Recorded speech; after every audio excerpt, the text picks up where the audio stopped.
What's a random life hack you swear by, even if no one believes it works? Story 1. My weird life hack is to keep a small notebook or a piece of paper by my bed and jot down any thought or task that pops into my head before I sleep. It's amazing how much stress it relieves. No more tossing and turning, just peace knowing I'll deal with it in the morning. Story 2. So random, but I've been hiding all ads on my Pinterest and marking them as irrelevant to me. And I've done it so often that ads only pop up on my home feed like once every other week. Then I do the same with that one ad I see, and then no ads again. So basically, I found a weird way to remove ads from an app that is nothing but ads. Story 3. We have a small shop vac in the basement laundry room with a HEPA filter on it. I keep it plugged in and I use it to clean the dryer lint trap. No more of lint dust in the air from cleaning it out manually, and the lint trap is really clean every time I use the dryer. Less dust, better dryer airflow, marginally shorter drying times. Story 4. One thing that really helped me lose and maintain weight was by skipping breakfast. The amount of people who tell me I'm crazy because surely eating breakfast stops you from eating too much throughout the day.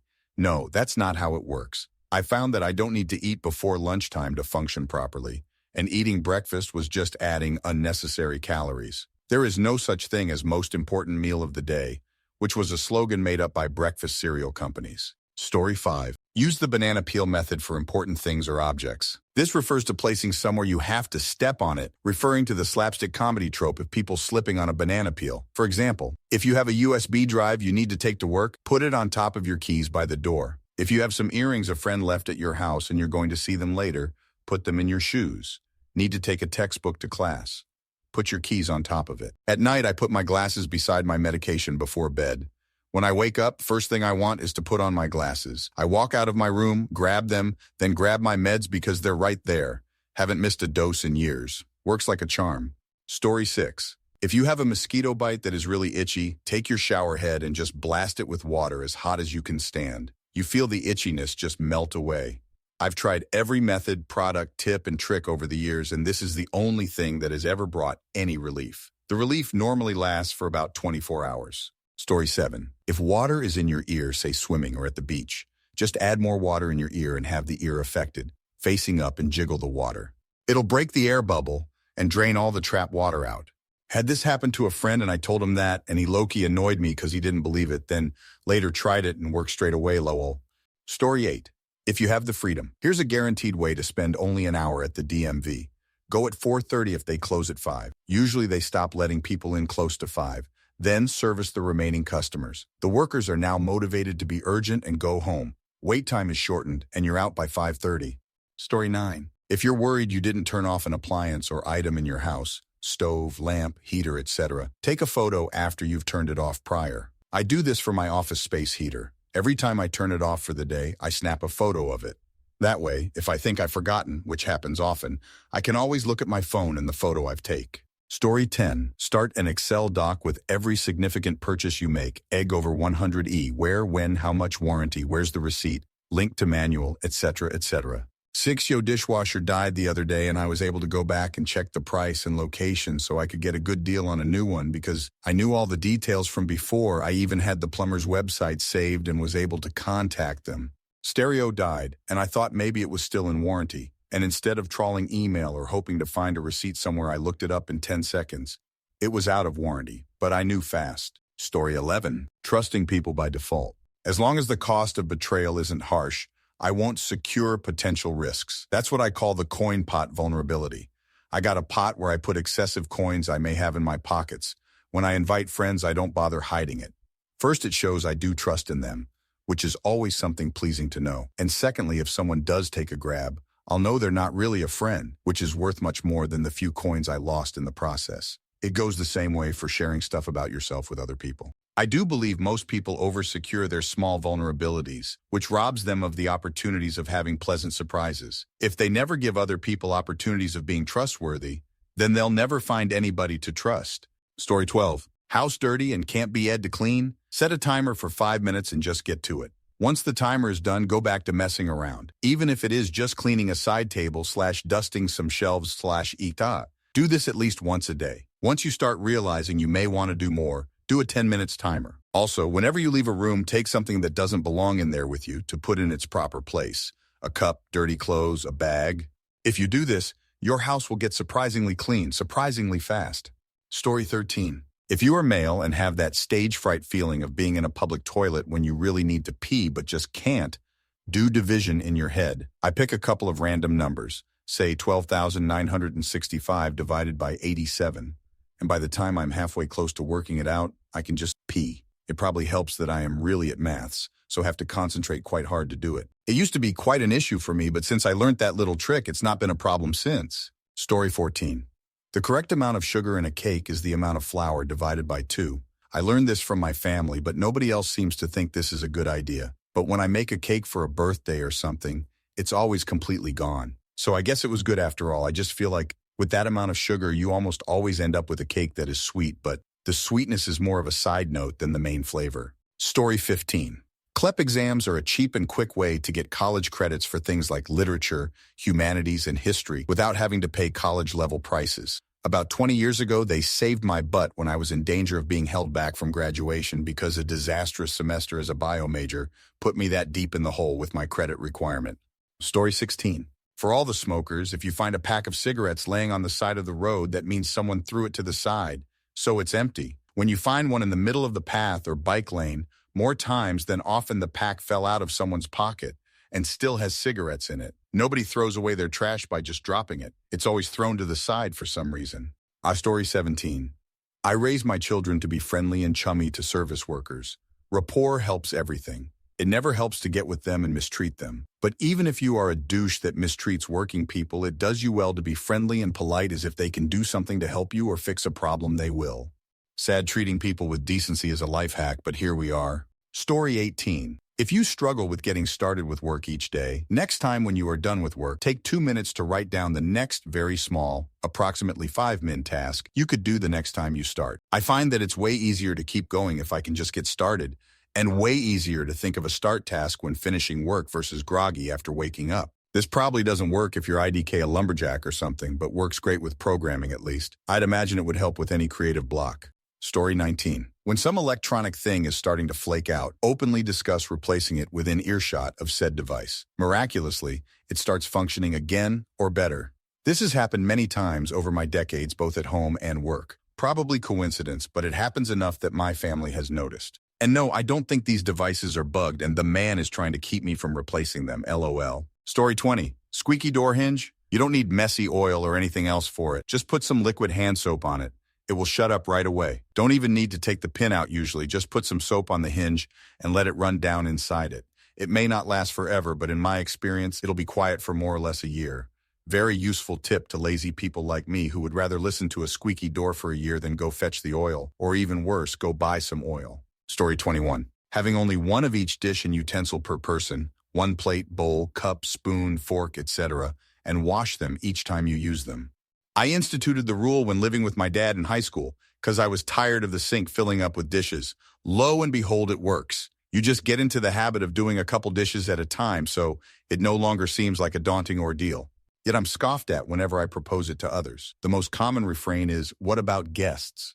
Well, that's why you keep a few dishes tucked away out of sight, out of mind, and refuse to bring them out for daily use. Story 22. Small one for me, but talking about where I put something down I know I'll need later, i.e., I'm leaving my headphones right here. Doesn't have to be a detailed sentence or loudly proclaimed. Later on, when you do need that item, your subconscious will help point you in the general direction of said item.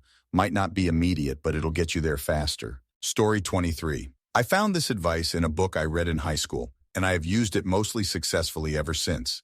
If I am in an argument, or I am feeling overwhelmed / anxious about a situation, I close my eyes and say to myself, let me see this situation from a different perspective. I then open my eyes and I go about my day, intentionally avoiding thinking about the situation argument for an hour or so. I almost always go back to it later and am able to see it from a different perspective, giving me insight on how to properly move forward. I think it just lets my brain know that there's more to it than what I'm willing to see, and I'm directing it to go find those other paths. Story 24. Sunlight is incredible for mental health, immune system health, and hormone regulation. You should aim for at least 15 minutes of direct exposure a day.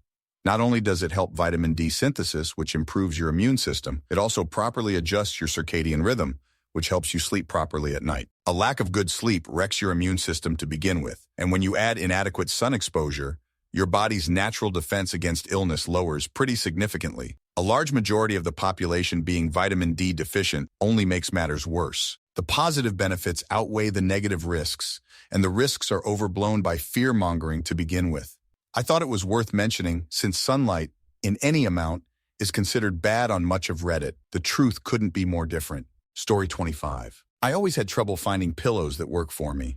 They were either too firm or too soft or would get too hot. One night, I started sleeping with one of those horseshoe-shaped travel neck pillows, and I've been using them every night since for well over a decade. Instead of putting it around your neck, you lie with your head in the center of it. They cradle your head right in the middle so you have airflow underneath. It keeps your head and neck from twisting too much, and it's just the right mix of soft and firm. They are easy to travel with since they're technically made for traveling, so you get to use your own pillow in hotels. When they start wearing down after a few years of use, I just order a new one online for about $10, $12. Story 26. I messed up my back moving out of my apartment at the end of my senior year of college. I dealt with sciatica and pain for nearly a decade until my now wife made me go to physical therapy. It didn't do much at first, but eventually the guy told me to get a yoga ball and recline backwards over it for a few minutes a day. After a few weeks of that, all my back issues resolved, and I still do it after every workout. In my mid-40s, my back feels so much better and looser than it did in most of my 20s. Now I evangelize about the yoga ball like Homer's magic trash can. Story 27. You know when you get out of the shower and there's that rush of cold air and you quickly try and get your towel around you while dripping water all over the floor? When you finish taking a shower, shut the water off, but don't open the curtain door right away. Keep that warm air inside while you wick yourself off a bit with your hands. Wring out your hair. Get the bulk of the water off your body. We're just talking a minute or two. Now, when you do open the curtain door, you'll be much less cold, you'll drip far less water on the floor, and your towel will get you completely dry much faster. Story 28. 2 of them. Plain water is as effective at appetite suppression as Ozempic, if you do it right. If you eat a very small, moderate meal, 400, 500 calories, and follow it immediately afterward with a large 16 ounces glass of plain water with no ice, you will not feel hungry or have any cravings or desire for food for the next 2 hours or so. Drink another glass every 2 hours to tide you over till the next meal. I lost 100 pounds this way, eating whatever type of food I wanted, keeping portion size very moderate, without feeling hungry and never needed to exercise. Store natural peanut butter upside down. The oil at the top will slowly distribute throughout all the peanut butter on its own. Story 29. Get into the habit of tackling the least appealing things first. Put the more fun things last. When I eat dinner, I always eat the things I dislike first. When I work, I always do the tedious, boring stuff first. When I get paid, I pay the bills and allocate the money to various savings and investments first. On weekends, I do my chores before I get to do any of the fun stuff. Once it becomes a habit, you'll notice that you'll procrastinate less and less because whatever comes next is better than what you're doing right now. The only thing you need to overcome is starting, and I tell myself, do 5 minutes of the thing, and you can stop if you're really not enjoying it. By the time I focus on the task, it's usually at least 25% done, and I just tell myself to plug my nose and finish it. Story 30. You can make a cheap gaming PC by either asking a local business if they're throwing away old workstations or finding them cheap on eBay. Seriously though, ask first and you will be amazed how many people just give you used electronics. Then find a cheap used GPU and off you go. Hint, Dell PCs are the best for this. And if you decide to move it to a new case, there are tons of third-party sellers that sell the adapters for the custom Dell connectors.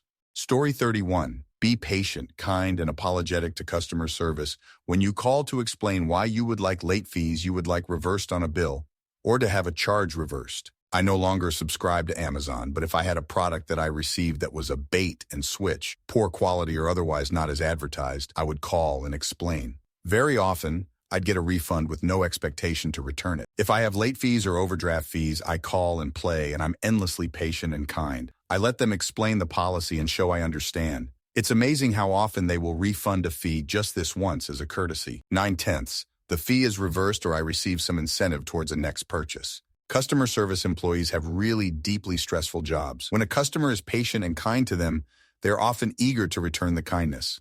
Story 32. This is a life hack that I found myself and I cannot show anyone because it would be super weird. For men, when you pee standing up and you have a belt, sometimes in rare cases but still happen, your belt jumps and is getting hit by the pee. Instead, when you take your belt, fold the loose end of the belt and place it in your belt loop. It will be stored there and you will never spray over your belt again. Story 33. For years, when I'd be leaving home for a day or more, I would panic before leaving the parking lot and have to go back to check if I locked my door on the way out, and usually go back to check again. Now when I lock the door, I say, the door is locked, and that reinforces in my memory that the door is in fact locked, and I don't need to go back and check. Story 34. For sunburn, rub Noxzema Cream Cleanser, the one in the blue tub, on your body like lotion. It wicks the heat out of your skin, reduces the pain significantly, stops or reduces peeling, and turns the burn to tan. You have to do this early in the burn, though. If you've already started peeling, you're going to peel.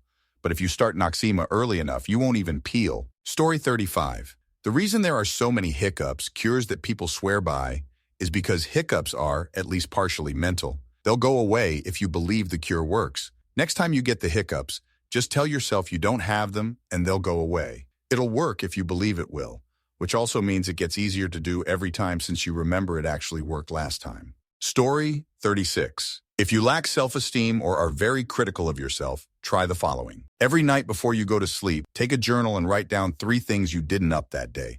Don't try to only go for things you did exceptionally well, though OFC they can be included.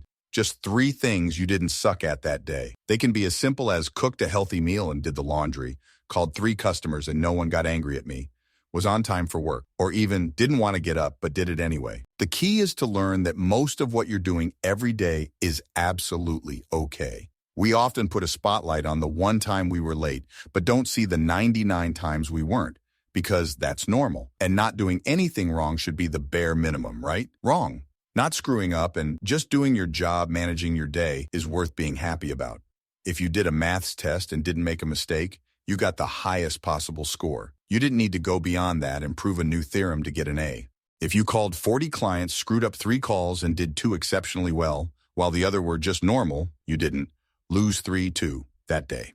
You won 37-3. Learn to adjust your focus.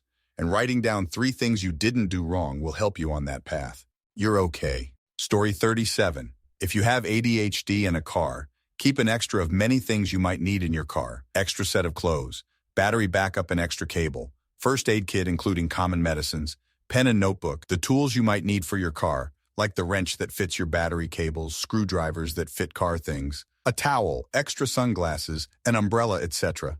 That way, when you arrive at your destination and figure out you have forgotten something, then hopefully there's an extra of what you need in the car. Story 38. Maybe not a hack per se, but if you're having anxiety/brain fogs, general just can't focus, just start cleaning. Doesn't have to be anything deep. Just pick up some clothes from the floor or throw away some garbage, take dishes out of your bedroom, etc. You'd be surprised how quickly you find your brain back on track when you accomplish just a few simple tasks. Story 39. If you have a barley on your eyelid, tie an 8-shaped string between the middle and ring finger of the opposite hand. Egg, if you have barley on your right eye, loosely tie the fingers on your left. Barley disappears in about 1 day.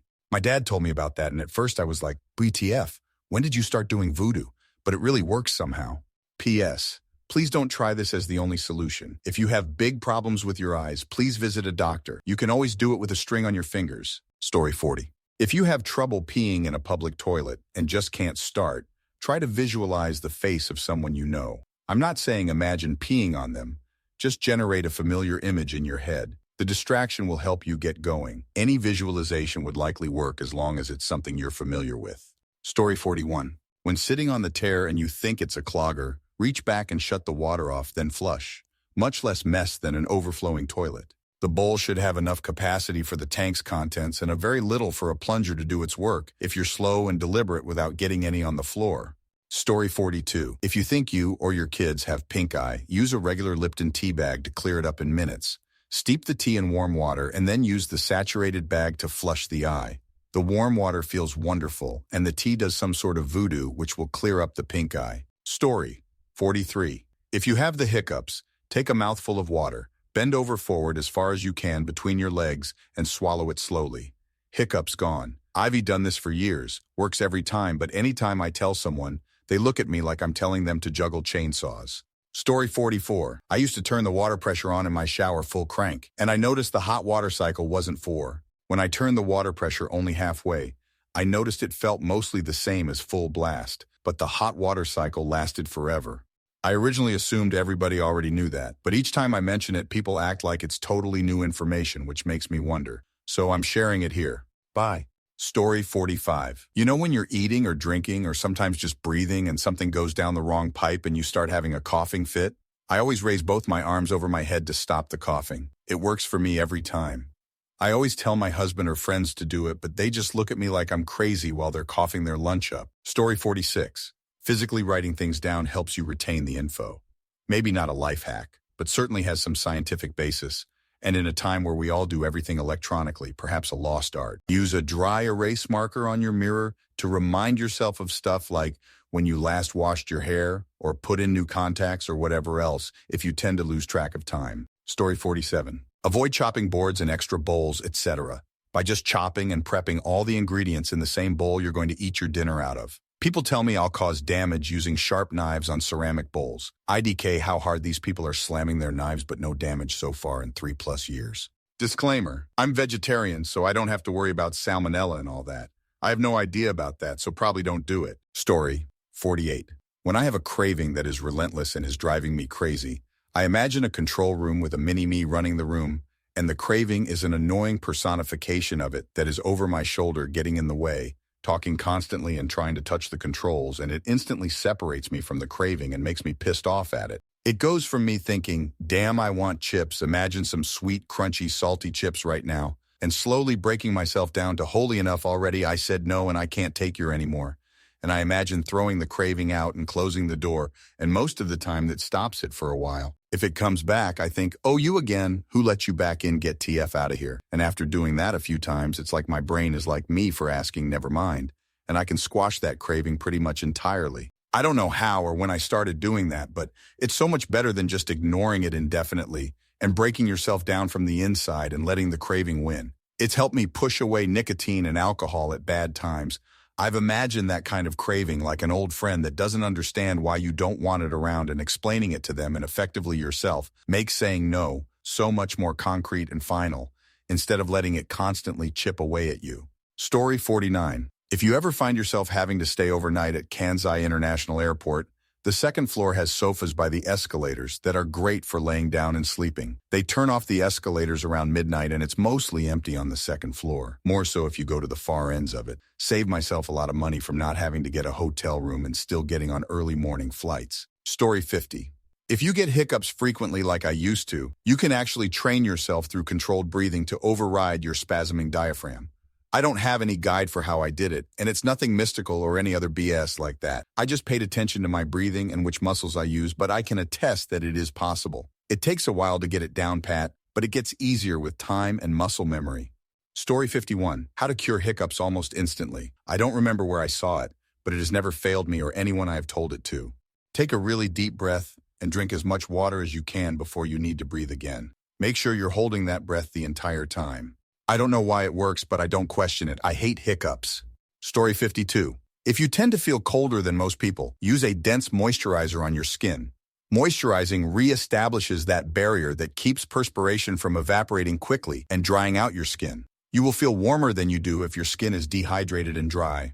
It also helps if you warm the container in a dish of hot water first, so it's at least a bit warmer than room temperature when you apply it. Story 53. Even if it feels, set an alarm, timer, reminder to do it. I use Siri all the time for things that surprise people. Hey Siri, remind me to put the dishes away at 7 p.m. Or, hey Siri, set a 1-hour timer for laundry. Or, hey Siri, remind me at 9 a.m. to call the doctor and make an app. Whenever people watch me do it, I feel really awkward. But usually they say something about how they should do it too. Story 54. I used to have the worst chapped lips all the time. My family are heavy chapstick Carmex users. Like the rim of the glass for my sister's drinks would be entirely her leftover Carmex. I read this life hack where you take a hot washcloth, like as hot as you can tolerate, and slough off as much of the skin on your lips as you possibly can. Really get in there. It does hurt a little, and your lips feel raw afterwards. But this is where the magic happens. Then cover your lips in a light coat of Vaseline. I did this once over a decade ago, and within a few days, I stopped having any lip issues. And still, I rarely need to use lip products. Sometimes I mess up and lick my lips if I'm outside in the cold or working and sweating enough that they start getting rough again. So I repeat the process, and it goes back to normal within a day or two. No more chapped lips, Never need to use lip balm. And it costs next to nothing because most people already keep a jar of Vaseline lying around. Story 55. I love to cook fried rice. Everyone and their mom will tell you, you need a rice cooker. No, you don't need a rice cooker. They'll tell you, you need leftover rice. No, you don't need leftover rice that has been in the fridge for a night. Firstly, it's not that hard to learn how to cook rice in a normal pot. The only thing that a rice cooker does as opposed to a normal pot is that it automatically detects when all the water has boiled off and stops the cooking automatically so the rice doesn't burn. If you have a glass lid for your pot, you can just monitor it yourself and turn the heat to the minimum when you see the water is almost gone. Secondly, and most importantly, you can actually cook better rice than with a rice cooker using a $15 steamer insert that goes into your pot and takes no extra space at all. This is how rice was cooked in China for thousands of years. First, you parboil the rice for 5 minutes. Then you drain the water. Then you steam the rice for 10-15 minutes. Using this method, you can use the rice directly for fried rice. You don't need to spread it on a tray and put it in your fridge overnight. You get perfectly dry grains of rice that don't stick together. Story 56. Assume the best about other people's actions. Did someone do something that hurt your feelings or could be construed as mean? Assume the best. They probably didn't mean to hurt you. Did they not respond to your text message? They're not ignoring you. Something probably came up and they forgot. I'm not saying that everyone is always kind or has the best intentions. I just don't waste my time and energy worrying about what people meant by their actions or getting offended by them. I'm a lot happier with this approach. After all, getting all upset about these things would only hurt me. I choose not to. Story 57. Record your thoughts and worries using a transcription program. Then feed it into a chat program that has been primed to do therapy. Certainly not as good as a $150 an hour therapist, but quite helpful for processing things, seeing new perspectives, etc. Prompt I use: you are Dr. Tessa, a therapist known for her creative use of CBT and ACT and somatic and IFS therapy. Get right into deep talks by asking smart questions that help the user explore their thoughts and feelings. Always keep the chat alive and rolling. Show real interest in what the user's going through, always offering. Throw in thoughtful questions to stir up self-reflection, and give advice in a kind, gentle, and realistic way. Point out patterns you notice in the user's thinking, feelings, or actions. Be friendly, but also keep it real and chill. No fake positivity or over-the-top stuff. Avoid making lists. Ask questions, but not too many. Be supportive, but also force the user to stop making excuses, accept responsibility, and see things clearly. Use ample words for each response. Story 58. I had a lot of explaining when one of my nieces got caught trying to cheat on a punishment she was given regarding writing lines. The teachers found out that she had taped a few pencils together so she could cheat. Her mother, one of my sisters, was puzzled on how her daughter learned that trick. I first learned about it on an episode of The Simpsons. Yeah, I had an A asterisk, asterisk, asterisk, asterisk, asterisk, asterisk for a teacher, and once did this to get back at her for being a B asterisk, asterisk, asterisk, asterisk, and give me an unfair punishment. When I was in the 6th grade, we started to use the word wanker in different languages. Keep in mind, I'm from the United States of America, and the word wanker isn't as rude over here, just another word for it. Now, the school policy now has a rule in regards to profanity in any language. They tried to expand this to American Sign Language, but it was voted down, thank God. Story 59. This will sound incredibly weird, but if you get the hiccups, all you need to do is honestly and sincerely pray to the hiccup gods, and you will be cured. This doesn't work if you are skeptical at all, so you really have to mean it when you are praying for an end to your hiccups, usually around 10 or so seconds. I think it has to do with subconsciously relaxing your body enough to release any trapped air, but this works like a charm every time. Thanks, hiccup gods. Story 60. Something I call poor man's lasagna, which I make from a can of tomato soup, a packet of ramen noodles, sans powder, and half a block of grated pepper jack. It looks awful, but actually tastes pretty damn good. Or well, it did before Progresso and Campbell's started putting beet juice in their recipe as a sweetener. Ugh, still have yet to find a good replacement. Point was, back in my college days, that's how I made a cheesy pasta dish, because it cost like maybe $2.50 a meal and took all of 5 minutes to make, which is great for a poor-ass student with no time. Story 61, don't leave the room empty-handed to keep everything tidy. No, don't steal things. LOL. For example, when you get out of your room, take your dirty laundry with you and put it in the laundry room. Getting out of the kitchen, might as well refill your tumbler. Getting out of your car, take out the trash right away. Story 62. Have a master list for your whole life. One notebook with loose leaf paper, where you write everything down, no matter how big or small, from any context of your life. You can have notebooks for special projects or clients where you keep documents, but take your notes on a new page in your master list, then make a copy and put in the other notebook or file. At the end of the day, draw a line and copy important action items forward under the line and copy any context-specific pages to a file or sublist. One list for everything that is about you. If you have multiple clients or oversee projects in multiple contexts, consider master list for each of them that is the first thing in their file, or keep multiple lists together in a notebook with tabs. But your master list is always the most important one. If you need to know /remember/do something, put it in your list first and copy it to a sublist afterwards with a copy in your master file as well. Put headings at the top of each page to show if it's a general master list page or a page specific to a particular context. Date and number each page. I use week of in the heading, with page X of Y for the week, and indicators in the margin for each new day. Start with a fresh page each week and COI all of the outstanding items from the previous week to start the list and file the previous week. Once you get the hang of it, you can start adding index words to the margin for important contexts, projects, or people to make skimming in by your files easier. You can adapt it for electronic cloud-based systems as long as you work out your process. Story 63, I'm late, but this is a huge one, the double-triple check, TM. If you forget something often or have something super critical to not mess up, like turning the power off on something before working on it, double check and then check it again. Good for casual stuff like not forgetting your keys, remembering to turn the oven off, locking your car, and also good for super serious stuff like, for example, cleaning guns or looking both ways before entering an intersection. It really works. The key is that no matter how sure you are that you already checked something, just check it again. Structure this habit into your life. It helps a lot. Story 64.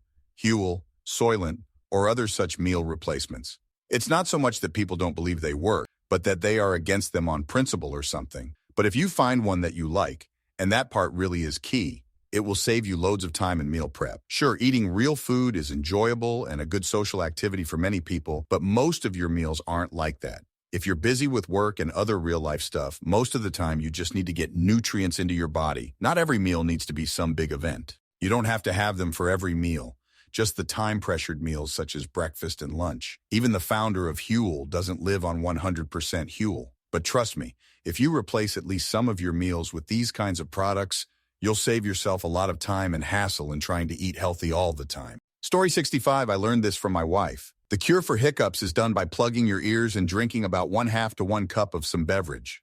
This is much easier to do with a straw, but it still works if you need to drink out of a cup directly. It just looks stupid because you either have a friend helping you, or you plug your ears with your thumbs and use your pinkies and ring fingers to tilt the cup. Story 66, D-Manoz as a UTI cure without antibiotics. Around 80% of UTIs are caused by E. coli, and this will only work on those, but this stuff has saved me multiple times. D-Manoz is a concentrate of the sugar found in cranberries, hence the cranberry juice folk remedy that we all know. It has something to do with making the urinary tract and bladder slippery, so the structure of the E. coli can't hook into the bladder walls. It's an absolute lifesaver and can be taken as a prophylactic or when you've got an active UTI. I ensure I always have it in my house. Plus, it's safe for any age and has a gentle affect on blood sugar. I had a doctor scoff at me once when I told them about this stuff, and yet I've avoided antibiotics on more than one occasion using it. I guess this is more of a health remedy than a life hack, but to anyone who's had a UTI, you'll do anything to avoid it. Story 67. Purposefully choose to be okay, regardless of whether you're simply dealing with a momentary frustration or if it feels like the world is falling apart around you. Just like anything else, your ability to be resilient during difficult times takes practice. So practicing being resilient when it's something small will, over time, make it much easier for you to stay calm and handle difficult situations with grace when real trouble arises. Story 68, Advil helps me sleep at night. I got in the habit of doing this when I had muscle soreness from over-exercising or whatever, and if I'd had a few too many beers before bed. But even when I'm not sore and haven't drunk a thing, I have a tendency to wake up in the night and be unable to get back to sleep for maybe an hour. But if I take a couple of Advils before bed, that's much less likely to happen. Periodically, I Google Advil effects, but so far as I've been able to find, that's not an acknowledged side effect. And my nurse wife doesn't believe it is either. But it works for me. It doesn't seem like it could be a placebo effect, since it operates to keep me from waking up, or at least waking to full consciousness.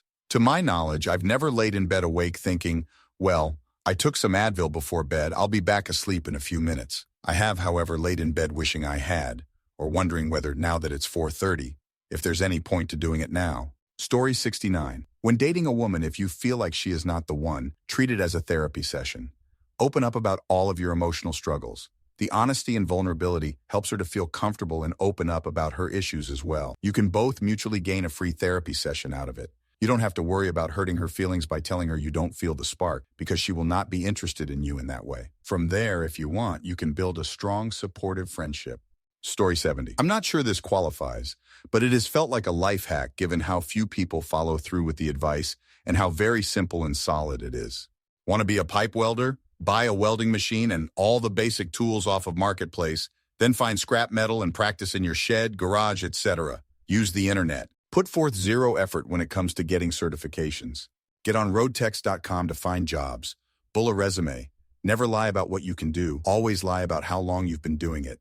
And have $2K ready to go for travel to work. Do your best and expect to get fired on your first 2-3 jobs, then use that experience to write a better resume and learn how to talk the game. Get every phone number from everyone you meet and be fun to be around. Your livelihood in contract work comes down to likability and your craftsmanship. This is the fastest path to $100K a year that I know of, and I usually get there with well under 5 months of work. In a few situations, I've clipped $30K/month after taxes. I was told to do this and followed this exact path and have welded in every industry, including nuclear and both sides of aerospace, and I have been a fabricator in NASCAR, IMSA, IndyScore, and several others. I have loved the ride, and now I only take contracts 4 months out of the year. I've given this advice countless times. I believe 8-10 have followed through with it, and they are successful every single time. Story 71. If you hit yourself, covering the spot with butter stops it from bruising/turning purple.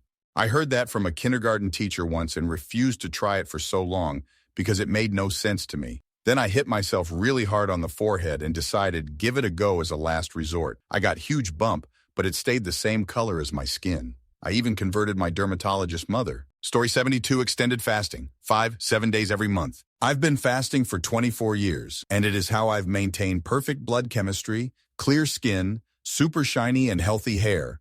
I don't use shampoo, conditioner, or other products. I don't have to wear deodorant most days. Only really wear it on days I'm going somewhere important.